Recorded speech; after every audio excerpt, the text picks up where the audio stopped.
앞선 시간에 우리는 국채가 이자율 변동에 따라 그 가격에 영향을 받는다고 했습니다. 국채 선물은 이러한 이자율에 따른 가격 변동 위험을 해지할 수 있다고 하는데요. 오늘 이 시간에는 국채 선물이란 무엇인지 살펴보고 그 기능에 대해 알아보는 시간을 가져보겠습니다. 계속해서 이 시각 주요 뉴스 만나보실까요?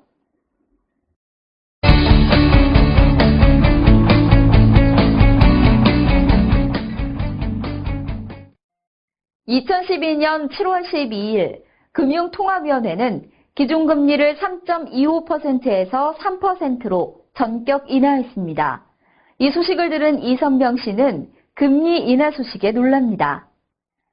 당시 시장 참여자들은 빨라야 8월에 인하될 것으로 예상한 터라 시장 충격은 더했고 게다가 연내 추가 기준금리 인하에 대한 기대감이 확산되면서 시장 금리도 따라서 급락했습니다. 그 이유는 바로 기준금리 인하 전날인 7월 11일 종가로 3년 국채 선물 1계약을 매도했기 때문입니다. 이선명 씨는 12일 종가 105.75포인트에 국채 선물 1계약을 매수하여 단 이틀에 69만 원의 손실을 보았습니다. 7월 12일 기준금리 인하는 국채 선물 보유 투자자에게 큰 영향을 미쳤습니다. 기준금리가 인하됨에 따라 시장의 자금이 풍부해지면 금리가 하락하게 되는데요. 금리 하락은 다시 국채 선물 가격을 상승시키는 요인입니다. 11일 종가로 매도한 국채 선물을 12일 종가로 매수하면서 이선명 씨가 69만 원의 손실을 보았던 것도 바로 이러한 이유 때문이죠. 따라서 기준금리 인하와 같은 통화정책은 국채 선물의 가격을 결정하는 중요한 요인이라고 합니다. 이외에 국채 선물 가격 결정에 영향을 주는 다른 요인들은 무엇이 있을까요? 이슈인사이드에서 그 해답이 있습니다. 보통 국채 선물하면 낮은 비용으로 미래의 금리 변동 위험을 회피할 수 있는 안정적인 상품이라고 합니다. 이에 못지않게 단기 매매를 목적으로 하는 개인 투자자들에게 주의할 사항도 많다고 하는데요. 앞서 이선명 씨처럼 자신의 예상과 다르게 시장 상황이 전개되어 짧은 기간에 큰 투자 손실이 발생할 수도 있습니다. 그래서 오늘 이 시간에는 국채 선물 전반에 걸쳐 투자자가 알아야 할 기본 사항과 실제 국채 선물 가격에 영향을 미치는 요인들, 그리고 개인 투자자가 국채 선물을 거래할 때 유의해야 할 사항들은 무엇인지 알아보도록 하겠습니다.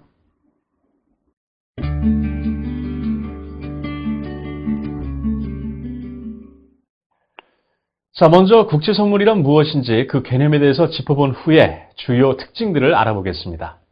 국채 선물은 가상 국고 채권을 기초 자산으로 하는 장내 파생 상품을 말합니다. 여기서 말하는 장내 파생 상품의 장이란 거래소를 의미하기 때문에 장내 파생 상품은 거래소에 상장되어 거래되는 파생 상품을 말합니다. 국채 선물을 비롯해 모든 장내 파생 상품은 몇 가지 공통된 특징들이 있습니다. 가장 큰 특징은 거래소가 모든 거래 상대방 역할을 수행한다는 점인데요. 여기에서 상품 표준화, 증거금 제도, 일일 정산 제도 등이 유래합니다. 자, 이 특징들이 무엇을 의미하는지 짚어보겠습니다. 우선 상품 표준화입니다. 거래소가 모든 거래에 거래 상대방 역할을 수행하다 보니까 거래 대상인 상품의 표준화가 불가피하죠. 따라서 거래 대상, 계약 단위, 계약 만기 등의 거래 조건이 거래소에서 정한 바에 따라 결정됩니다. 이는 수많은 투자자들의 거래 요건을 모두 수용하기가 현실적으로 불가능하기 때문이죠. 다음으로 증거금 제도는 선물 거래자의 계약 이행을 확보하기 위한 담보 성격으로 최초 계약 시 예탁해야 하는 개시 증거금, 이후 일일 정산에 따른 손익 변동 시 일정 금액 이상으로 유지해야 하는 유지 증거금으로 나눌 수 있습니다. 특히 일일 정산 후 계좌 예치 금액이 유지 증거금을 하회하여 마진 콜이 발생할 경우 추가 증거금을 예탁해야 하며 예탁하지 않을 경우 해당 계약은 반대 매매를 통해 강제 청산됩니다. 일일 정산 제도는 선물 거래자에 대한 신용 위험, 즉 계약 불이행 위험을 최소화하기 위한 제도로 선물 거래자의 거래 가격과 시장 종가를 비교해 산출한 손익 금액을 결제 기관을 통해 매일 정산하는 제도입니다. 증거금 제도와 일일 정산 제도에 대한 자세한 내용은요, 이후 시간에 다시 한번 상세히 알아보도록 하겠습니다. 자, 그럼 지금은 국채 선물의 상품 명세를 보면서 세부 사항들을 이야기해 보겠습니다.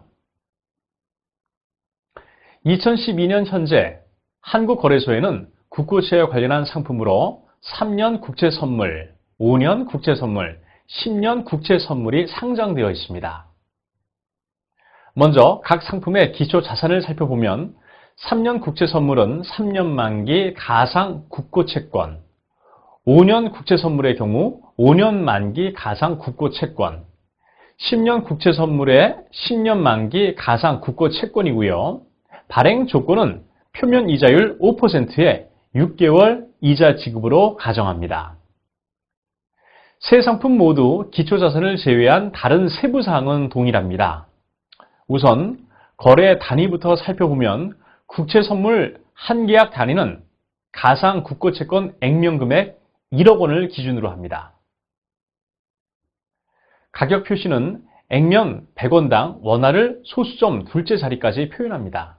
이때 국채 선물이 움직이는 최소 가격 변동 단위를 틱이라 하는데 이를 금액으로 환산하면 한 틱당 10,000원에 해당합니다. 거래 시간은 월요일부터 금요일까지 오전 9시부터 오후 3시 15분까지이며 최종 거래일엔 오전 9시부터 오전 11시 30분까지만 거래합니다. 결제월은 3월, 6월, 9월, 12월로 이 중 2개 최근 월물만 상장되어 거래합니다. 예를 들어 2012년 11월 현재 3년 국채 선물, 5년 국채 선물, 10년 국채 선물은 각각 12월물과 2013년 3월물 두 가지가 상장되어 있습니다. 다만 시장에서는 가장 근접한 거래 월물인 최근 월물 위주로 거래되는 경향이 있습니다. 최종 거래일은 결제월 세 번째 화요일이고 최종 거래일이 휴장일인 경우 순차적으로 앞당깁니다. 최종 결제는 최종 거래일의 다음 날 현금 결제로 이루어집니다. 이외에 보다 자세한 상품 내역은 한국거래소 홈페이지에서 확인할 수 있습니다. 자, 이번엔 채권의 만기 수익률과 국채 선물 가격은 어떤 관계를 가지는지 알아보겠습니다. 지난 시간에 채권의 만기 수익률과 채권 가격은 역의 관계라고 했던 거 기억나시죠? 국채 선물의 기초 자산은 가상 국고 채권이란 점에서 채권의 만기 수익률과 국채 선물 가격 역시 역의 관계가 성립합니다. 즉, 채권 만기 수익률이 하락할수록 국채 선물 가격은 상승하고 수익률이 상승할수록 국채 선물 가격은 하락하게 됩니다. 또한 지난 시간에서 살펴보았듯이 채권은 장외시장에서 만기 수익률로 호가 제시와 거래 체결이 이루어지므로 수익률 변화에 따른 채권 가격 변동 위험을 측정하기 위한 측정 지표가 필요합니다. 이때 현업에서는 BPV라는 지표를 통해 수익률 1bp가 변할 때 채권 가격 변동분을 파악함으로써 가격 위험을 측정한다고 했습니다. 그렇다면 국채 선물도 가격 위험 측정 지표가 필요할까요? 국채 선물의 경우 앞에서 이야기한 것처럼 최소 호가 단위인 T 기준으로 호가 제시와 거래 체결이 이루어지고 선물 한 계약당 1틱의 가치는 10,000원임을 이미 알고 있기 때문에 별도의 가격 위험 측정 지표가 필요치 않습니다. 예를 들어 3년 국채 선물 100계약을 106.15에서 매수한 이후 국채 선물 가격이 106.18로 상승할 경우를 계산하면 화면과 같이 계산할 수 있습니다. 따라서 이 투자자의 손익은 300만 원 이익인 결과가 나옵니다.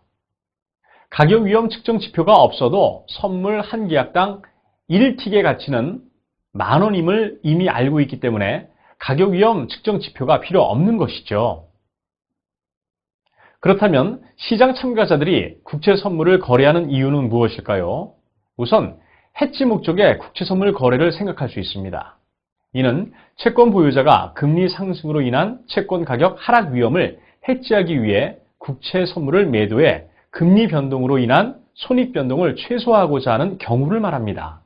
즉, 금리가 상승하면 보유 채권의 가격 하락으로 손실을 보지만 매도해 놓은 국채 선물의 가격 역시 하락하므로 국채 선물에서는 이익을 보게 되므로 채권의 손실과 국채 선물의 이익을 모두 감안한 순손익을 안정적으로 유지하고자 하는 경우입니다. 국채 선물은 장내 파생 상품으로 가장 유동성이 높다는 점을 감안하면 보유 채권의 유동성이 낮을수록 해지 목적 국채 선물 거래가 더 필요합니다. 예를 들어 2012년 11월 21일 국고 0275-1709 액면 100억 원을 2.87%의 매수 투자한 투자자를 가정해 봅시다. 2012년 11월 21일 국고 12-4는 5년 지표 무리이므로 유동성이 상당히 좋지만 이 채권의 가격 변동 위험을 해지하기 위해 3년 국채 선물 150계약을 106.19포인트에 매도했다고 추가로 가정을 하겠습니다. 즉 11월 21일 이 투자자는 국고 12-4 액면 100억 원을 2.87%에 매수하는 한편 3년 국채 선물 150계약을 106.19포인트에 매도했습니다. 11월 21일 종가를 살펴보니까 채권 만기 수익률은 1bp 상승해 2.88%, 3년 국채 선물 가격은 106.16포인트라 가정하면 이 투자자의 손익은 화면과 같이 계산되어 국고 12-4의 경우 440만 원 손실이 국채 선물의 경우 450만 원의 이익이 발생합니다. 따라서 이 투자자는 시장 만기 수익률이 변했음에도 불구하고 국고 채권 매수와 국채 선물 매도를 통해 손익의 변동을 최소화시켰음을 알 수 있습니다. 여기서 주의할 점이 있는데요. 국채 선물 매도 계약수에 따라 채권 손익과 국채 선물 손익을 모두 감안한 총 손익이 변동한다는 점입니다. 따라서 국채 선물 매도 계약수를 어떻게 결정하느냐가 관건이라 할 수 있겠고요. 실무에서는 대개 국고 채권의 BPV를 이용해 국채 선물 계약수를 산출합니다. 한 가지 더 주의할 점으로 예시에서는 국고 12-4의 움직임과 3년 국채 선물의 움직임이 안정적임을 가정했다는 점입니다. 예를 들어 국고의 12-4의 시장 수익률은 변화가 없는데 다른 수급 요인으로 3년 국채 선물의 가격만 변화할 경우 기대했던 해지 효과를 거둘 수 없을 수도 있습니다. 이번엔 차익거래 수단으로 국채 선물을 활용하는 경우를 살펴보겠습니다. 앞서 각 국채 선물별로 기초 자산을 살펴보았는데요. 이 국채 선물의 기초 자산인 가상 국고 채권의 수익률은 실제 시장에서 거래되는 국고 채권의 수익률을 이용해 결정합니다. 가상 국고 채권의 수익률 결정에 이용되는 실제 채권을 최종 결제 기준 채권 또는 바스켓 채권이라 하며 국채 선물 상장 무렵에 거래소가 선정하여 발표합니다. 이때 국채 선물이 시장에서 거래되는 시장 가격과 최종 결제 기준 채권의 수익률을 통해 산출한 이론 가격과의 괴리를 이용하여 무위험 차익 거래를 수행할 수 있습니다. 즉, 만기일에 국채 선물 이론 가격과 시장 가격이 수렴하는 원리를 이용하여 고평가된 거래 대상은 매도하고 저평가된 거래 대상을 매수한 후 만기일까지 유지할 경우 그 차이만큼을 수익으로 실현할 수 있습니다. 좀 더 자세히 이야기해 볼까요? 국채 선물 시장 가격이 이론 가격을 크게 상회할 경우 고평가된 국채 선물을 매도하고 저평가된 최종 결제 기준 채권을 매수한 후 국채 선물 만기일까지 그 포지션을 유지하면 국채 선물 시장 가격의 과대평가된 부분만큼을 수익으로 실현할 수 있습니다. 반대로 국채 선물 시장 가격이 이론 가격을 크게 하회할 경우 저평가된 국채 선물을 매수하고 고평가된 최종 결제 기준 채권을 매도함으로써 국채 선물 시장 가격의 과소평가된 부분만큼을 수익으로 실현할 수 있습니다. 마지막으로 투자 수단으로의 국채 선물 거래를 생각할 수 있습니다. 즉, 향후 국채 선물 가격의 상승 하락 여부를 예상하여 매매하는 방향성 트레이딩을 통해 단기 투자 수익을 기대하는 경우를 말합니다. 국채 선물은 장내 파생 상품의 일종으로 고레버리지 효과를 기대할 수 있다는 점에서 투자 수익을 극대화할 수 있습니다. 다시 말해 상대적으로 소액의 증거금 예탁만으로 현물 매매와 동일한 경제적인 효과를 기대할 수 있는데요. 예를 들어 2012년 11월 22일 종가 기준으로 3년 만기 국고채권 100억 원을 매수할 경우 채권 가격인 102.58억 원이 필요하지만 3년 국채 선물 100계약을 매수할 경우 106.16포인트 기준으로 약 9,600만 원의 증거금 위탁만이 필요할 뿐입니다. 주의할 점은 고올 레버리지는 양날의 칼이 될 수 있다는 점입니다. 즉, 시장 상황이 투자자의 전망대로만 간다면 상대적으로 적은 자본으로 투자 수익을 극대화할 수 있겠지만 그 반대인 경우에는 그만큼 투자 손실이 확대될 수 있다는 점, 이 점을 주의하시기 바랍니다.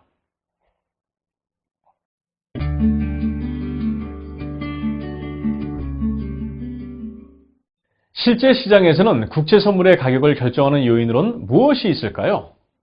참고로 국채 선물 가격 결정 요인은 국고채 가격 결정 요인이기도 합니다. 모두 국채 수익률의 변화에 따라 그 가격이 변하기 때문이죠. 국채 선물의 가격을 결정하는 요인으로 우선 정책당국의 통화정책 기조를 꼽을 수 있습니다. 통화당국의 정책수단으로는 한국은행 기준금리, 지급준비율, 공개시장 조작 정책 등이 있는데요. 정책당국이 통화 완화 정책을 수행한다는 것은 기준금리와 지급준비율을 인하하고 공개시장 매입 조작 등을 통해 시중에 자금이 풍부해지게끔 하는 것을 말합니다. 이를 통해 시중에 자금이 풍부해지고 따라서 금리가 하락하게 됩니다. 자, 이렇게 금리가 하락하면 어떻게 될까요? 네, 이미 앞서 살펴보았듯이 채권 가격과 국채 선물 가격이 상승하게 됩니다. 한국은행 금융통화위원회는 통화신용정책에 관한 주요 사항을 심의 및 의결하는 정책결정기구로 금융통화위원회가 열리는 매월 둘째 주 목요일은 모든 금융시장 참가자들의 이목이 그 결과에 집중됩니다. 통화정책에 관한 자세한 내용은 한국은행 홈페이지에서 확인할 수 있습니다. 그 다음 빠질 수 없는 요인이죠? 네, 바로 경기입니다. 경기 둔화 혹은 경기 침체기에는 가계나 기업과 같은 민간 경제 주체들의 자금 수요가 감소하게 됩니다. 이 경우 상대적으로 자금 공급이 수요보다 많아지므로 시장 금리가 하락해 채권과 국채 선물의 가격은 상승하게 됩니다. 다음으로는 물가죠.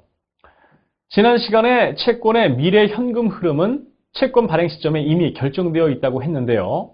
물가가 하락할 경우 미래 현금 흐름의 물가 하락을 감안한 실질 구매력은 증가하므로 채권 수요가 늘어나 금리가 하락하고 채권 및 국채 선물의 가격은 상승하게 됩니다. 또는 한국은행 통화정책의 최우선 목표가 물가 안정임을 감안하여 물가가 상승할 경우 물가 상승을 제어하기 위해 통화 긴축 정책을 수행함으로써 금리가 상승하고 채권 및 국채 선물의 가격은 하락한다고 이해하실 수도 있습니다. 그 밖에 외국인 매매 동향 역시 시장 수익률에 영향을 미치는 요소죠.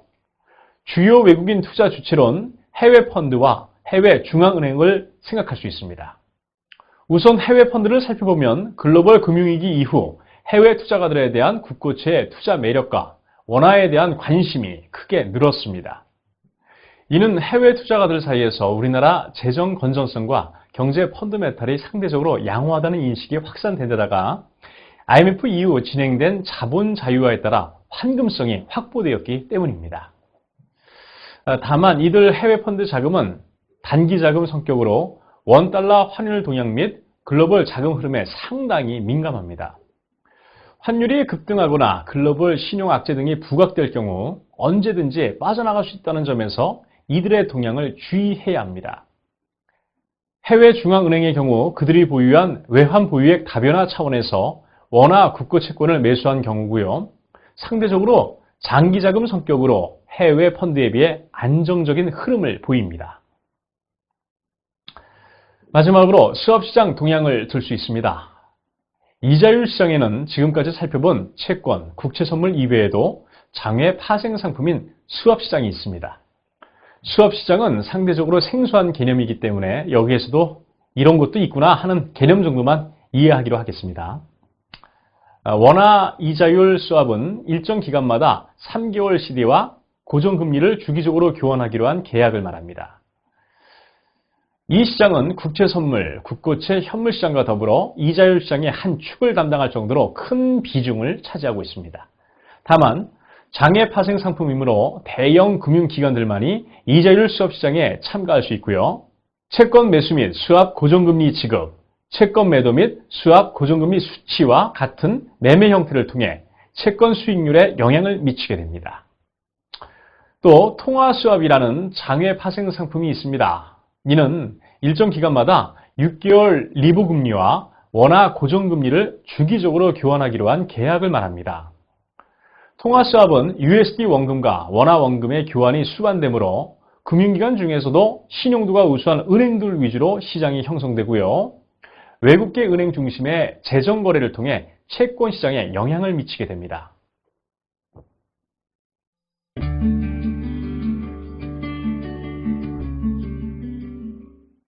개인 투자가의 경우 자본 차익을 목적으로 한 국고채 단기 매매나 국채 선물의 단기 거래는 상당한 주의가 필요합니다. 우선 국채 선물은 고레버리지 상품이기 때문인데요. 투자자의 시장 전망대로 시장 상황이 전개될 경우 투자 수익을 극대화할 수 있지만 반대로 시장 전망이 어긋날 경우에는 투자 손실이 아주 커집니다. 최악의 경우 마진콜 등을 통해 포지션이 강제 청산될 수도 있습니다. 다음으로 채권 가격 정보에 대한 개인 투자가들의 접근성이 제한되어 있다는 점을 들 수 있습니다. 국고 채권은 대부분이 장외시장에서 거래되는데요. 이 채권 장외시장은 기관 투자가 중심의 대량 매매 시장으로 기본 거래 단위가 명목 원금 100억 원입니다. 따라서 개인 투자자가 상대적으로 시장 정보 자체에 대한 접근성이 제한될 수밖에 없다는 것은 물론이고요. 시장 참여 자체가 어렵습니다. 더 큰 문제는 채권 시장 수익률의 실시간 시장 효과에 대한 접근이 어렵다는 점입니다. 장외 시장에서 채권의 수익률은 메신저를 통해 이루어지기 때문에 개인 투자가에게 메신저를 통해 시장 정보와 채권 수익률을 전달해줄 중개인을 찾기는 사실상 불가능합니다. 따라서 개인 투자가가 단기 매매 목적으로 국고 채권을 매매하기 힘든 구조이죠. 또 국채 선물 역시 마찬가지입니다. 국채 선물의 경우 거래소 상장 상품이므로 HTS 등을 통해 실시간 가격 정보에 대한 접근은 가능합니다. 단, 기초자산의 국고채권의 수익률에 대한 실시간 가격 정보가 차단된 상황에서 국채 선물을 단기 거래하는 것은 코스피 지수 혹은 코스피 200 지수가 얼마인지 모르는 상황에서 주가지수 선물을 단기 거래하는 것과 같습니다. 앞서 살펴보았듯이 이자율 수합 및 통화 수합은 대형 금융기관만 참여가 가능한 시장입니다. 개인 투자가의 경우 수합 시장에 대한 실시간 가격 정보는 물론이고요. 대부분 시장 메커니즘 및 수합금리 등락 배경에 대해서도 파악하기가 힘듭니다. 그런데 수합 시장은 차익 거래 등을 통해 채권 시장에 상당한 영향력을 행사한다는 점에서 개인 투자가의 국고채 혹은 국채 선물에 대한 단기 매매는 위험할 수밖에 없습니다. 자, 지금까지 국채 선물 전반에 걸쳐 투자가가 알아야 할 기본적인 사항들과 개인 투자가가 유의해야 할 점들에 대해서 이야기했습니다. 국채 선물은 레버리지가 높은 상품이며 개인 투자가가 단기 거래 목적으로 이용하기에는 위험성이 높다는 점, 이 점을 반드시 기억하시기 바랍니다. 이제 국채 선물은 어떤 상품인지 그 개념이 잡히셨나요? 오늘 내용을 다시 한번 정리해보면서 이 시간을 마무리하겠습니다. 국채 선물이란 가상 국고채권을 기초자산으로 하는 장내 파생 상품을 말하며 2012년 현재 한국거래소에는 3년 국채 선물, 5년 국채 선물, 10년 국채 선물이 상장되어 있습니다. 시장 참가자들이 국채 선물을 거래하는 목적은 해지, 차익 거래, 방향성 거래를 하기 위함이고요. 가격을 결정하는 요인으로는 통화당국의 통화정책과 경기, 물가, 외국인 매매 동향, 수합시장 동향 등이 있습니다. 개인 투자자는 자본 차익 목적으로 국고채나 국채 선물을 단기 매매할 때 고래버리지 성격을 가진 국채 선물의 특성과 채권 가격 정보에 대한 접근성이 제한되어 있다는 점, 그리고 장외 파생 상품의 경우 시장 정보에 대한 접근이 불가능하다는 점을 반드시 고려해야 합니다. 지금까지 국채 선물에 관해 투자자가 반드시 알아두어야 할 점들에 대해 알아봤습니다. 다음 시간에는 외환시장의 특성과 구조에 대한 내용을 준비하여 찾아뵙겠습니다.